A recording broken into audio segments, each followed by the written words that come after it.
Hi hello నమస్తే అండి. ఇప్పుడు రవ్వ వడియాలు ఎలా చేసుకుందాం చూద్దాము.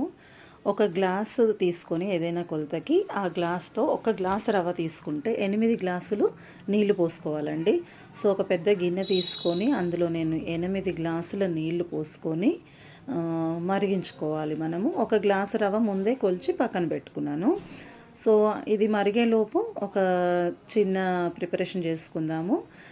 మనకి కారము అలా ఏమైనా తగిలితే బాగుంటుంది అనుకుంటే పచ్చిమిర్చి, ఒక ఇంచు అల్లం ముక్క తీసుకొని శుభ్రంగా కడుక్కొని దాన్ని నీట్గా మిక్సీ జార్లో వేసుకొని, అలాగే ఒక స్పూన్ అంటే ఒక స్పూన్ ఇక్కడ నేను చూపిస్తున్నట్టుగా ఒక స్పూన్ రాక్ సాల్ట్ అండి, అంటే కళ్ళుప్పు అంటారు కదా, అది అల్లం, పచ్చిమిర్చి, కళ్ళుప్పు ఈ 3 వేసి మిక్సీ పట్టుకొని ఒక పేస్ట్ రెడీ చేసుకోవాలి.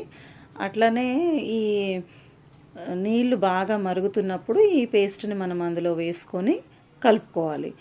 అది బాగా మరుగుతున్నప్పుడు మనం ఉప్మా రవ్వ అంటాం కదా, బొంబాయి రవ్వ, ఉప్మా రవ్వ, సెమోలినా, సూజీ ఇలా ఎన్నో పేర్లతో పిలుస్తాం కదా, అది తీసుకొని మనం ఉప్మా ఎట్లాగా జారుగా పోసుకుంటూ కలుపుకుంటామో అట్లా కలుపుకోవాలి. అయితే ఇక్కడ నేను పసుపు యాంటీబయాటిక్ అనేసి కొంచెం పసుపు వేసుకున్నాను. మీకు ఇష్టం ఉంటే వేసుకోవచ్చు, లేదంటే మానేయచ్చు. మీకు తెల్లగా కావాలి అనుకుంటే పసుపు వేసుకోకండి. లేదు కొంచెం పసుపు కలర్ కావాలి వడియాలు అంటే మనం న్యాచురల్ కలర్ వేసుకున్నట్టు ఉంటుందని నేను పసుపు వాడాను ఇక్కడ, ఒక చిటికెడు అంతే. తర్వాత స్టవ్ ఆఫ్ చేసుకోవాలండి, బాగా తిప్పుకొని.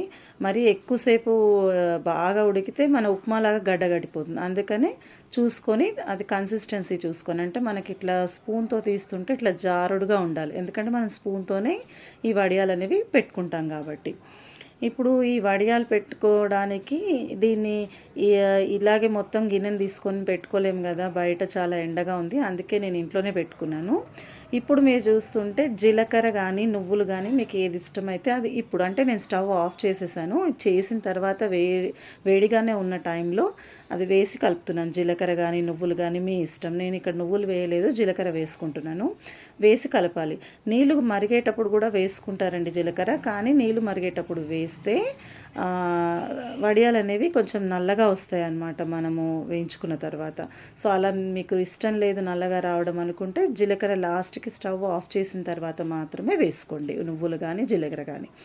తర్వాత ఒక చిన్న గిన్నెలో తీసుకొని ఇలా ఏదైనా కవర్ అయినా, లేదంటే ఏదైనా శారీ అయినా, కాటన్ శారీ అయినా, ఏదైనా ఒక శారీ మీకు దేని మీద అయితే రెగ్యులర్గా వడియాలు పెట్టుకుంటారో అట్లా. నేను ఇంట్లో బయట చాలా ఎండగా ఉంది, అందుకే నేను ఇంట్లోనే కింద పరిచి ముందైతే వడియాలు పెట్టుకున్నానండి.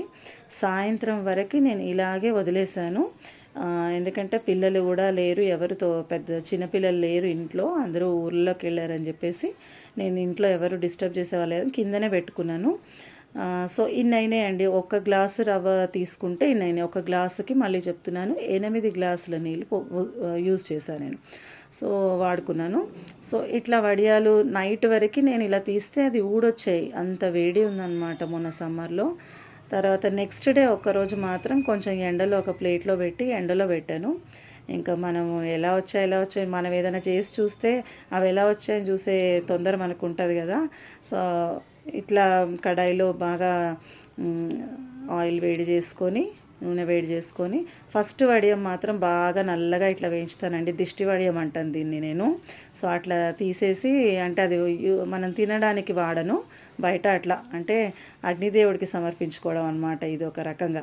సో తర్వాత మిగిలినవన్నీ మనం తినడానికి మనం ఇంకో ప్లేట్లో తీసుకున్నాను. అట్లాగే ఇంట్లో కొంచెం చల్లమిరపకాయలు ఉంటే అవి కూడా వేసి స్టవ్ ఆఫ్ చేసిన తర్వాత నేను వేయించుకున్నాను. ఆ రోజు పప్పుచారు చేసినట్టు గుర్తు నాకు, సో అందుకని ఆ రోజు పప్పుచారులో ఇవి బాగుంటాయని చెప్పేసి, అంటే మనం ఏదైనా పెట్టుకుంటే ఇమీడియట్గా చూసుకోవాలి, మనకు తొందరగా ఎట్లా వచ్చాయి, మనం సక్సెస్ అయ్యామా లేదా అని ఉంటుంది కదా, అందుకని నెక్స్ట్ డేనే చేశాను. బాగా వచ్చాయండి, క్రిస్పీగా ఉన్నాయి. చేయితో ఇట్లా మామూలుగా తెంచితేనే విడివిడిగా వచ్చేసినాయి అన్నమాట. థ్యాంక్ యూ అండి, థ్యాంక్ యూ ఫర్ వాచింగ్.